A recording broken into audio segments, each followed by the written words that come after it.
ঘুম থেকে উঠে দেখি এত সুন্দর একটা পরিবেশ, কি সুন্দর ওয়েদারটা। আর এই প্রথমবার কিন্তু আমি ঘুরে ঘুরে ব্রাশ করলাম। এটা সকালবেলার ভিডিও। কি সুন্দর লাগছে চারিপাশ দিয়ে সর্ষে ফুল আর তার মাঝখানে আমি। আমাকে দেখতে যদিও বা ভালো লাগছে না, কারণ আমি শীত কাতুরে, ওই জন্য।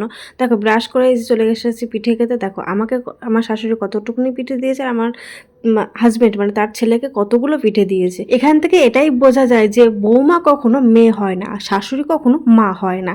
আমি একটু মজা করেই বললাম কথাটা, কেউ সিরিয়াস নিও না। অ্যাকচুয়ালি আমার এই ভেজানো পিঠে খেতে খুব একটা ভালো লাগে না। আমার তো ভালো লাগে পাটিসাপটা। আমি এই ভেজানো পিঠে খাওয়ার পরে পাটিসাপটা পিঠে খাবো, সেই জন্য আমি অল্প নিয়েছি। হাই, এখন বাজে সকাল 10:30। আমি এখন চান করব। শ্যাম্পু নিয়ে আসলাম কিনে, এটা ইউজ করি আমি। জানলাগুলো খোলা হয়নি। জানলা খুললে না ভিডিও করতে বেশ মজা লাগে। আর আমার রুমটা না ভীষণ পছন্দ, কারণ যেখানেই ক্যামেরা করি না কেন আর কি আমাকে দেখতে সুন্দর লাগে, তাই জন্য। এখন যদিও আমি চান করি না, ওই জন্য ভালো লাগছে না দেখতে, কিন্তু আমি এখন চান করবো আর কি। তারপর চান টান করে ফ্রেশ হবো। আমি চান করে আর কি আসছি।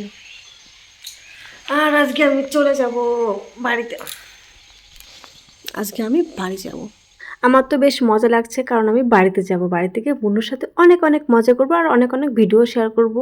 আর দেখো আমি চান করে এখন আমি রোদের মধ্যে দাঁড়িয়ে রয়েছি, কারণ আমার ঠান্ডা লেগে যাবে, ওই জন্য চুলগুলো শুকাবো। এর মধ্যে আমার শাশুড়ি আমাকে নিয়ে গেছে মাঠে, কারণ মাঠে কি কি চাষ হয়েছে সেগুলো। আর এগুলো দেখো কি সুন্দর শাক, মনে হচ্ছে কাঁচাই খেয়ে নিই। এই সর্ষে বাগানের মধ্যে আমি আমার শাশুড়ির সঙ্গে এসেছিলাম একটু ঘুরতে, কারণ বাড়িতে খুব একটা রোদ ছিল না। এদিকে সর্ষে বাগানও দেখা হয়ে যাচ্ছে, আর আমার চুলটাও শোকানো হয়ে যাচ্ছে। আমার না এবার আর শ্বশুরবাড়িতে এসে শাড়ি পরা হলো না, এত ঠান্ডা, আমি শাড়ি পরবো কী করে সেটাই ভাবছি। তো যাই হোক, এখন আমি চান টান করে এসে রোদে দাঁড়িয়েছিলাম, চুল শুকিয়ে ফেলেছি। আর একটু পরে হয়তো আমার বোন আসতে পারে বাড়িতে, মানে আমার শ্বশুরবাড়িতে।